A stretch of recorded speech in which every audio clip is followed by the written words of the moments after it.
Ootko sä ajanut Rydellä? Nyt kannattaa olla tosi tarkkana. Sähköpotkulautayhtiö Ryde on joutunut tietomurron kohteeksi.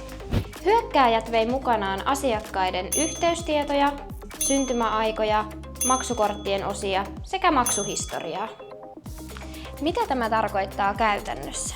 Rikolliset saattaa lähestyä sinua tekstiviestillä tai sähköpostilla. He vaikuttavat luotettavilta, koska he tietävät sinun maksuhistoriaa sekä kortin viimeiset numerot. Jos saat viestin, missä pyydetään tunnistautumaan pankkitunnuksilla tai klikkaamaan linkkiä, niin stop. Ryde tai mikään muukaan virallinen taho ei ikinä pyydä salasanoja tai pankkitunnuksia linkin kautta. Mitä sun pitää tehdä nyt? 1. Älä klikkaa viestien linkkejä. 2. Jos kirjaudut palveluihin, mene aina virallisten sivujen kautta. 3.